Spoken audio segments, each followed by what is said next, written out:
할렐루야, 할렐루야. 서로 인사합니다. 행복하세요. 인사하겠습니다.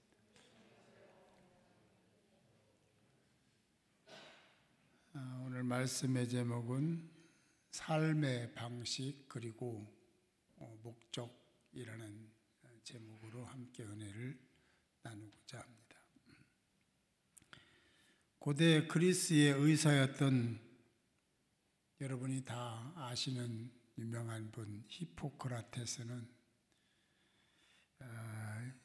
유명한 명구를 많이 남겼는데 그 중에 하나가 인생은 짧고 예술은 길다 그랬습니다. 인생은 짧고 예술은 길다. 동의가 되죠. 세월이 참 빠르다는 생각을 했습니다. 그리고 속히 지나간다 생각을 했죠. 120살 된 모세가 그 얘기를 했어요. 세월이 빠르다는 얘기를 이렇게 표현을 했습니다.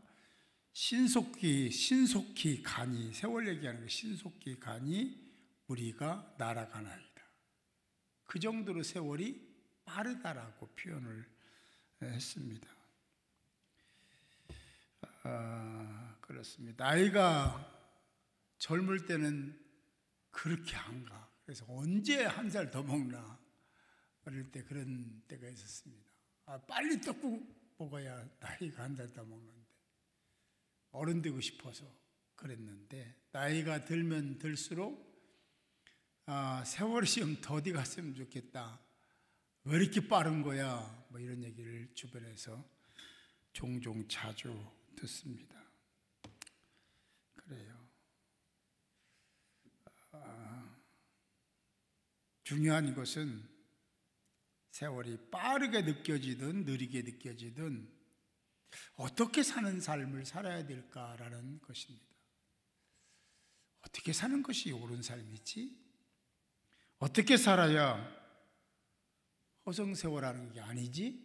라는 생각을 하면서 한 번 정도는 다 뒤돌아봐야 될 문제가 아닌가. 왜냐하면 어떻게 하다 보면 이만큼 와 있는 거예요. 벌써 2025년 우리 기도하신 집사님은 새해라고 표현을 해서 참 감사해요. 새해가 벌써 지나갔죠. 지금 3월 16일인 것 같습니다. 우리는 해계년도로 하면 12월부터니까 벌써 여러 달이 지나왔습니다. 정신 바짝 차리지 않으면 2025년 훅 날아갑니다. 그냥 지내지 않기를 바라고 분명한 목적을 가지고 사는 여러분들이 되시기를 바랍니다. 에베소 5장 15, 16절은 이렇게 말씀합니다. 그런즉 너희가 어떻게 행할 것을 자세히 주의하여 라고 얘기합니다. 어떻게 살 것을 자세히 살피고 계획을 세워라 그런 얘기죠. 그렇지 않은 자는 지혜 없는 자가 된다라고 하면서 오직 지혜 있는 자같이 하여 세월을 아끼라.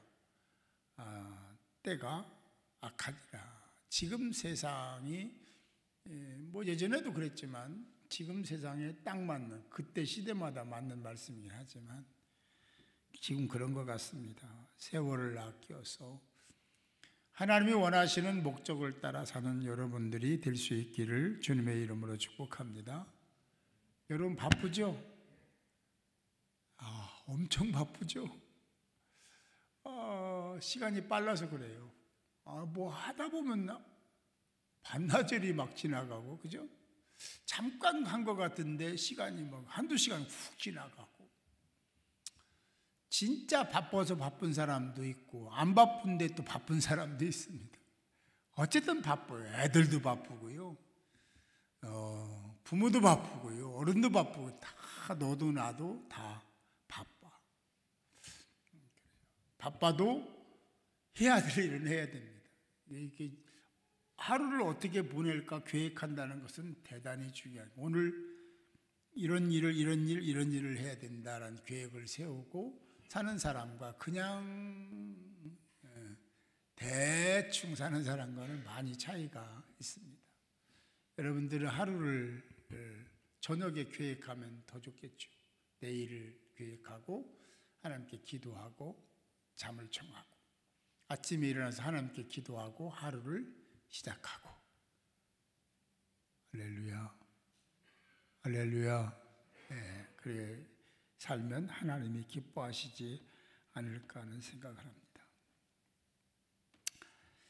사람들은 생각합니다. 보편적인 생각이 뭐냐면 어떻게 하면 건강하게 살까? 어떻게 하면 행복하게 살까? 어떻게 하면 돈을 많이 벌지? 그래야 된다라는 생각을 하고 여러 가지 계획을 세우고 삽니다. 행복하게 즐겁게 살자. 세상 사람들은 폼나게 살자. 뭐 이런 생각을 가지고 여러 가지 계획도 세우고 열심히 일도 하고 그럽니다. 맞죠? 맞지 않습니까? 그래요. 그런데 그렇게 사는 이유가 있다면, 그렇게 살고자 하는 이유가 있다면 자기를 위해서죠. 그죠? 근데 가만 우리가 신앙인으로 생각해 보면 너무 생각이 짧은 거예요. 깊이가 없는 거예요. 하나님이 누군지를 잘 몰라서 그런 거예요. 하나님을 알면 그런 삶을 살지 않아요. 그렇게 접근하지 않고 하나님의 계획이 무엇인지를, 왜? 그럼 말로만 그러지 말고 진짜 하나님이 세계의 주인이시고 모든 것을 해결하시고 이끄시는 하나님이시라는 생각이 나를 지배하면 내가 그런 생각하겠습니까? 하나님이 하시도록, 하나님이 일하시도록, 하나님이 은혜를 베푸시도록 하는 쪽에 마음을 두지 않겠습니까? 하나님을 온전히 모르면 그런 인간의 생각이나 나의 바람을 가지고 이랬으면 좋겠다 생각 가지고 열심히 하죠. 열심히 한다고 다 되는 건 아니에요. 여러분, 우리나라에서 좋은 대학이 스카이 대학이라고 하잖아요. 서울대, 잘 몰라요? 연세대, 고려대 이런 데가 스카이 대학이라고 하잖아요. 고려대, 연세대. 하여튼 뭐 어쨌든 간에 서로 그 싸우긴 하는데 그 중에 제일은 서울대라. 그죠? 서울대 나오면요, 굉장히 앞서간 사람이 있지 않습니까? 서울대 나온 사람이 그러면 다 잘 되냐? 그렇지 않습니다. 아주 일부만 그들이 하는 거지 전체적으로 펼쳐보면 서울대 사람들이 다 죽어나는 건 아니죠. 왜 그럴까요? 하나님이 하시기 때문에 그렇습니다. 조금만 신앙적으로 보면 내가 그렇게 해서 생각해서 그렇게 열심히 한다고 뚝 되는 것은 아니라는 것을 우리는 빨리 깨달아야 돼요. 그래야 하나님 중심으로 생각이, 하나님이 도와주시면 아주 쉬워. 그냥 아주 쉽게 돼.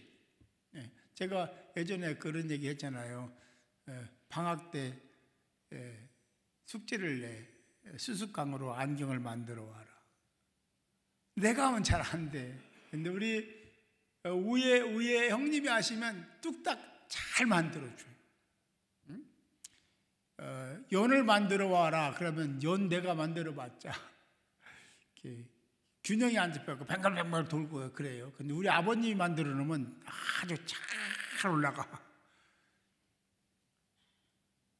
다 도시 살아서 잘 모르는가 봐요.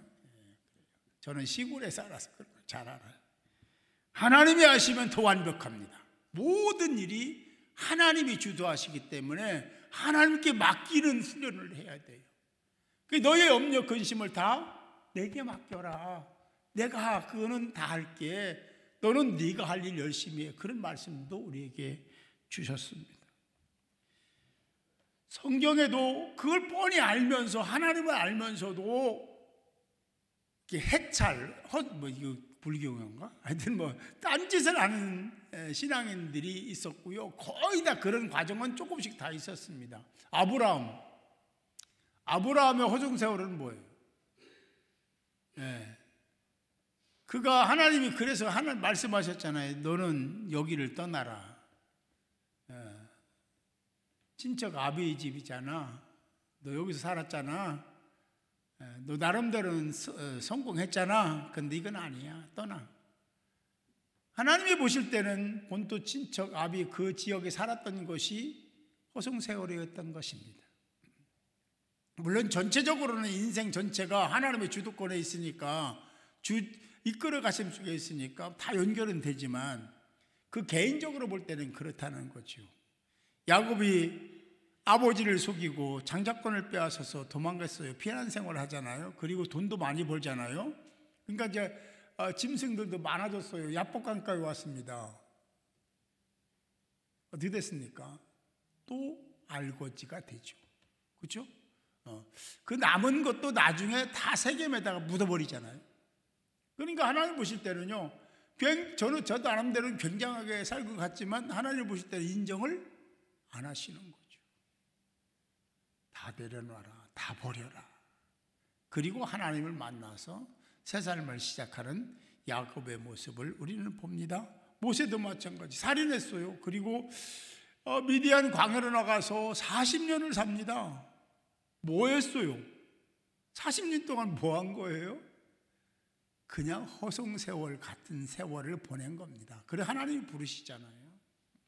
네. 성경의 모든 사람들이 거의 다 그런 과정이 있었고 그게 잘못된 것임을 하나님이 이렇게 저렇게 하면서 그렇죠. 다윗도 똑같은 상황들이 있었죠.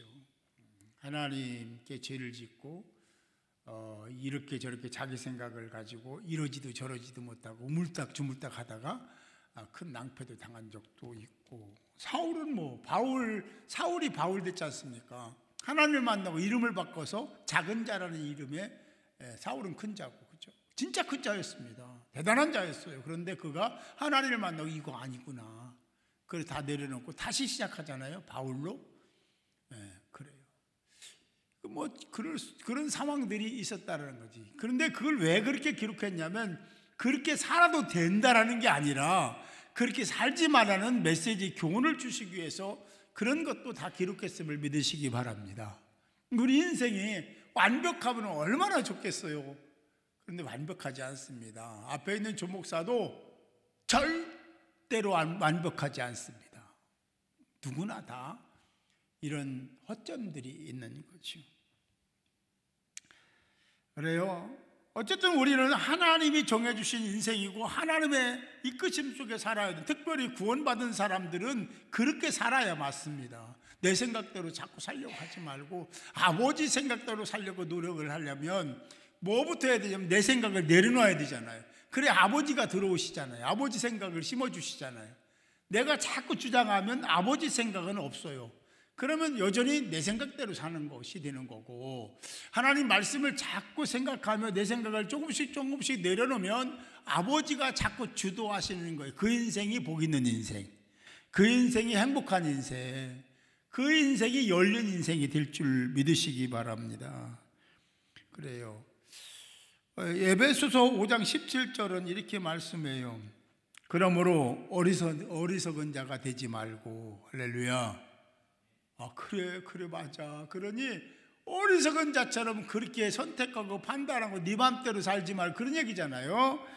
어리석은 자가 되지 말고 오직 하나님의 뜻, 주의 뜻이 무엇인지 그게 중요하니까 그거를 분별하라. 이해해야 되는 분별인데 이해하라. 그걸 이해해야 된다. 그걸 알아야 된다. 여러분 이렇게 얘기하면 나 그 말씀 알아요. 그렇죠? 이 말씀 처음 듣는 분 계십니까? 있을 수 있어요. 새 가족이나 3년 이내 된 분은 처음 들을 수도 있는 거죠. 5년도 되려나? 하여튼 그런데 오래 신앙생활하는 사람이 이거 다 여러 번 다 들은 거잖아요. 응? 그렇다면 다 알고 있는 얘기인데 그렇게 살고 계십니까? 이건 또 다른 문제인 것 같아. 다른 문제가 아닙니다. 그게 살으려고 이렇게 주신 말씀인데 우리는 너무 바빠. 너무 피곤해. 할 일이 너무 많아. 그거에 치여 살다 보니까 하나님 말씀을 자꾸 밀쳐버리는 거예요. 많지. 응? 그리고 내가 할 그 일에 바빠. 하나님 일에 바쁘면 얼마나 좋겠습니까만은 그게 아니고 내 일에 바빠. 그 바쁜 것에 대해서 하나님이 너 왜 이렇게 바쁘냐? 그렇게 말씀하실 수도 있지만 그보다는 하나님이 얘기하는 거는요, 할 일을 하지 말라고 한 적이 없어요. 우선순위 문제예요. 먼저 할 일이 있다는 거지. 그걸 꼭 기억하는 저와 여러분들이 되어야 될 줄 믿습니다. 우선 당장 내가 해야 될 일이, 중요한 일이 무엇인지를 아는 것이 중요한 거예요. 사람들이 그렇게 사는 사람들은요, 점점점 세속화됩니다. 세상화되는 거예요. 그러니까 신앙과는 자꾸 거리가 먼 말을 하고 행동을 하고 거짓말하고 자꾸 자기를 포장하고. 제가요 얘기했잖아요. 제가 은사라면 은사인데 거짓말하는 걸 제가 압니다. 금방 알아. 내가 얘기를 안 해서 그렇지 거짓말하면, 우리 부목사님한테 그래서 귀신을 속여라 내가 그랬지. 그런 걸 그게 어릴 때부터 조금씩 이게 잘하는 것 같아요.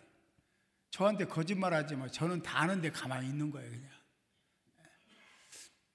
어쨌든 간에 거짓말도 하고 포장도 하고 변론도 하고 순간적으로 그러는데요, 그냥 잠깐 지나가는데 거짓말은 난 알아요. 뭐라? 거짓말하네?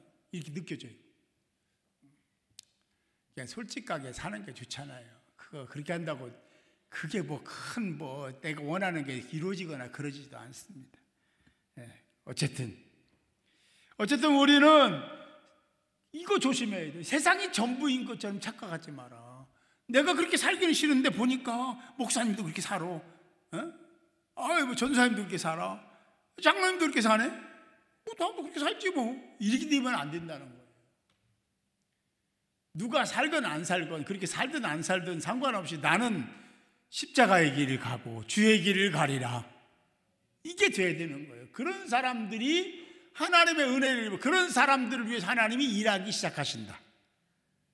그렇지 않은 사람을 위해서는 하나님이 스톱, 여기까지만 가만히 계시는 거예요. 네가 한다고 했잖아. 너 해. 나는 여기까지. 안 하시고 일을 안 하시는. 근데 하나님께 맡기고 하나님 맡기라고 했잖아요. 내가 맡겼잖아요. 아직도 부족해요? 뭐 어떤 거 더 원하세요? 어떻게 할까요? 막 이러는 사람은 하나님이 일하시지 않을 수가 없는 거죠. 처음에 얘기했어요. 누가 하는 것이 더 완벽하냐? 하나님이 하시는 게 완벽하죠. 그러면 하나님을 그렇게 믿는다면, 신앙한다면 그 모든 것을 하나님께 맡기고 이제가 영적으로 침몰하고 있는 영적으로 침몰하고 있는 소그룹, 교회, 나라, 민족 다시 하나님이 잡아주시기를 원하고 기대하며 기도하고. 할렐루야. 옛날에 우리 시골에 있는 어른들이 욕을 잘했어요. 제가 욕 한번 해볼까? 그러면 또 목사님 그런 욕도 할 줄 압니까? 이렇게 할까봐 안 하는데요. 이 세상은 땡땡땡 세상이야. 여러분들 그거 아무 데로 넣어봐. 땡땡. 그래도 저는 기도합니다. 이 민족이 지은 죄를 용서해달라고. 이 민족에게 다시 한번 기회를 달라고. 이렇게 추락하면 다시 일어서기가 어렵습니다. 영국이 한번 무너지니까 그냥 지금 기독교 국가 아닙니다. 아시죠? 이슬람화 됐습니다. 기독교의 모토와 같은 역할을 했던 영국인데 지금은 그런 나라가 안 된 게 왜냐하면 그래서 그런 거예요.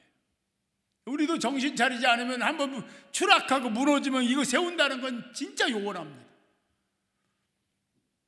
개인도 가정도 똑같습니다. 사랑하는 성도 여러분, 우리가 다시 일어서서 하나님이 요구하시는 바를 따르고 지키는 자가 됩시다. 그래서 여기 빌립보서에 보면 3장 20절에 뭐라고 하냐면 오직 우리의 시민권은 하늘에 있는지라 라고 말했어요. 시민권, 우리는 천국 백성, 천국에 가는 자격을 이미 얻은 자들이잖아요. 하나님을 구주로 영접하면 나의 죄를 대신해 십자가에 죽으신 사건을 3일 만에 부활하신 그 예수님을 믿으면 구원받은 거잖아요. 구원받은 사람은 구원받은 자답게 살아야 돼. 그걸 뭐라고 했냐면 시민권이 있지 않냐, 천국의 시민권 티켓이 있지 않냐, 자격이 있지 않냐, 자격증이 있지 않냐, 그런 얘기잖아요. 하늘에 있는 하늘에 갈 수 있는 자격 있는 자, 그런 자, 거기로서 구원하는 자, 곧 예수 그리스도를 기다린다. 그런 자로서 예수 그리스도의 재림을 기다리고 천국에 대한 소망을 갖고 살라는 의미를 담고 이런 얘기를 하신 거예요. 히브리서 11장 16절에서도 말씀하면 저희가 이제는 더 나은 본향 어디예요? 본향이 어디야? 천국이죠. 영원히 사는 그 세계를 사모하니 곧 하늘에 있는 것이라. 하늘에 그게 있어, 본향이 있어. 하늘에 본향이 있어요. 천국을 얘기하는 거잖아요. 그러므로 하나님이 저희 하나님이라 일컬음 받으심을 부끄러워하지 않냐고. 이게 무슨 냐, 우리 인생이 너무 교활하고 이기적이고 자기중심적이고 욕망과 욕심 여기 사로잡혀 있는 그런 인생을 살아가잖아요.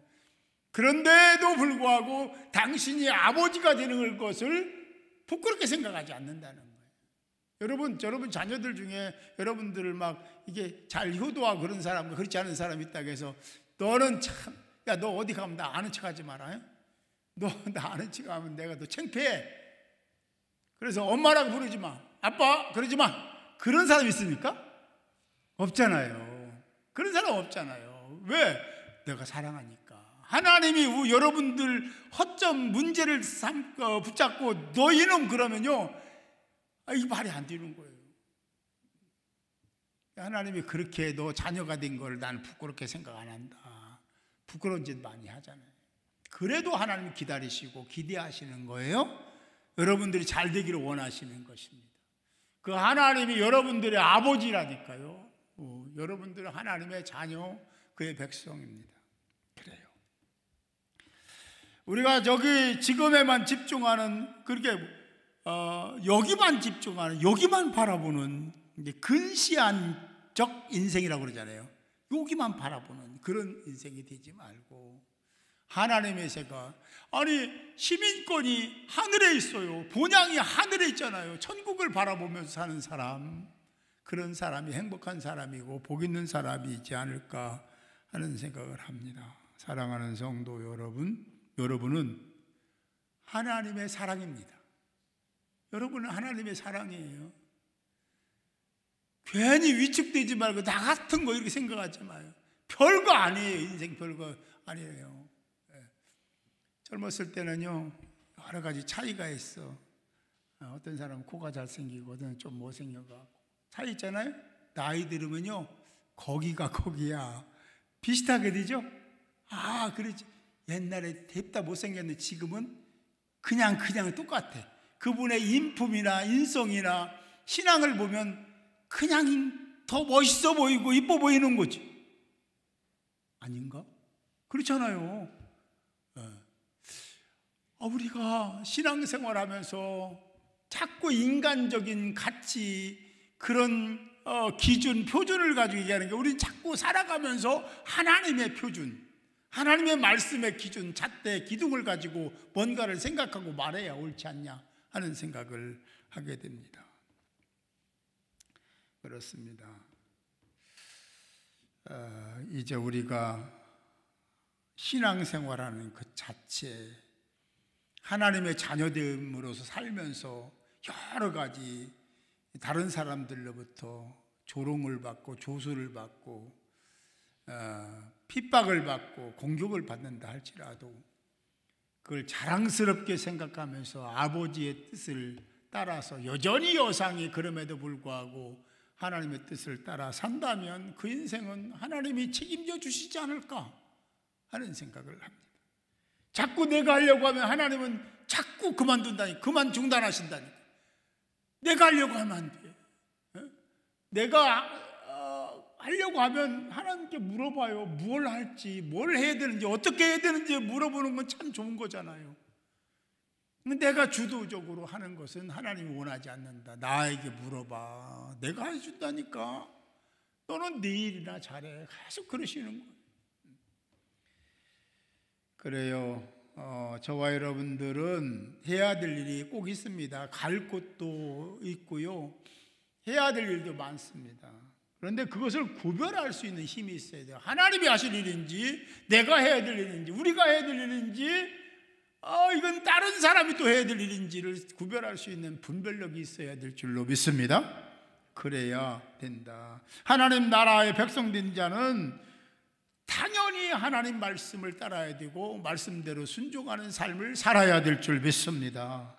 그것이 옳은 거예요. 대충 적당하게 사는 것도요, 하나님이 원하시는 것을 대충 적당하게 살면 그건 안 된다.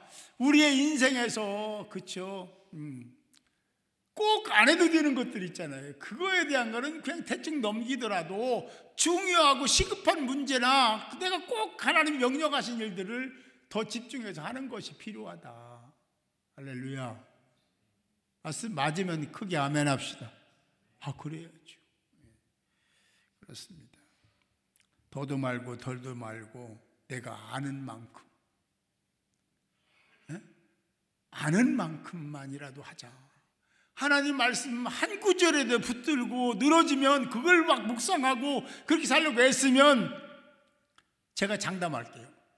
성경 66권 다 풀립니다. 정말이에요. 예수 그리스도로 다 풀 수 있잖아요. 여러분 예수 그리스도를 알고 계시잖아요.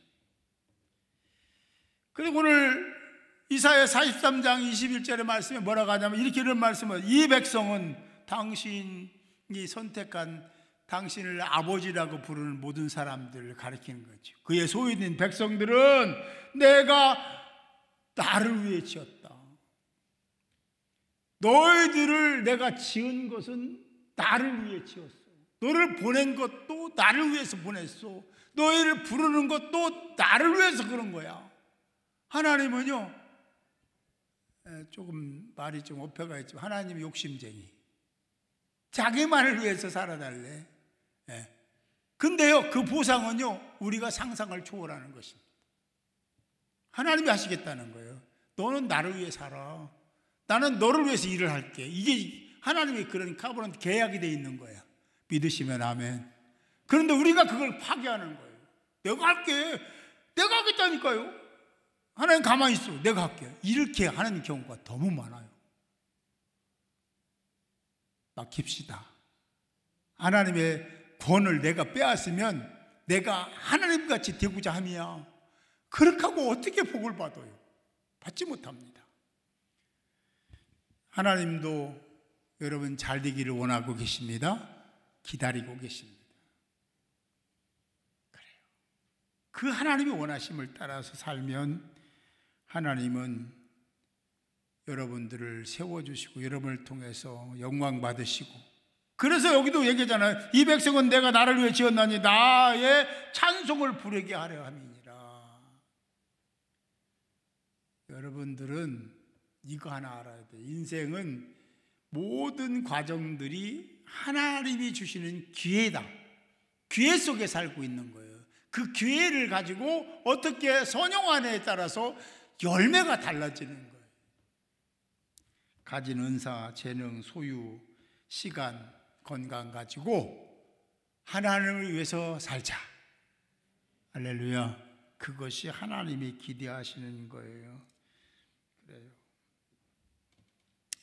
오늘 말씀을 대략 정리하면 성도의 삶의 방식과 목적이 뭐냐가 나와요. 그죠? 어떻게, 성도는 어떻게 살아야 되는지, 어떤 목적을 가지고 살아야 되는지, 그것은 보니까 크게 보면 하나님의 창조 섭리 속에 다 있는 것이고 말씀에 다 있죠. 그런 목적대로 사는 사람들을 부름받은 그의 백성들, 그가 택한 자들을 통해서 하나님이 원하시는 것은 그들이 나를 찬송하기를 원하는 거예요. 그들이 나를 높여주기를 원하는 거예요. 그게 하나님의 일하심의 시초입니다. 그게 원인이 되는 거예요. 하나님이 일하게 하시려면요, 하나님을 송축하고 찬양하고 하나님이 하라는 걸 열심히 하면, 하나님은 분명히 절대적인 분이기 때문에, 자기가 신실하신 분이기 때문에 반드시 여러분을 위해서, 우리 공동체를 위해서 일하시는 하나님이심을 믿으시기 바랍니다. 내 멋대로 살면 그래 된다 안 된다? 안 된다. 그러면 손해볼 것 같지만 절대 그렇지 않습니다. 하나님은 그걸 테스트하고 계신데 그 테스트를 잘 통과해야 되지 않겠습니까? 그래서 아까도 얘기했지만 마태복음 6장 33절은 이런 말씀을 하죠. 너희는 먼저 그의 나라와 의를 구해라. 그리하면 이 모든 것을 너희에게 더하시리라. 여기 나왔잖아요. 너는 너희 할 게 있어. 몰라? 그러면 하나님께 구해.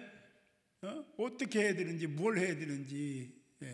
그러면 네가 그런 일을 하는 것을 보고 내가 그 테스트에 통과한 너희에게 필요한 것을 공급할 거야. 내가 한다니까. 이런 말씀을 주시는 거예요.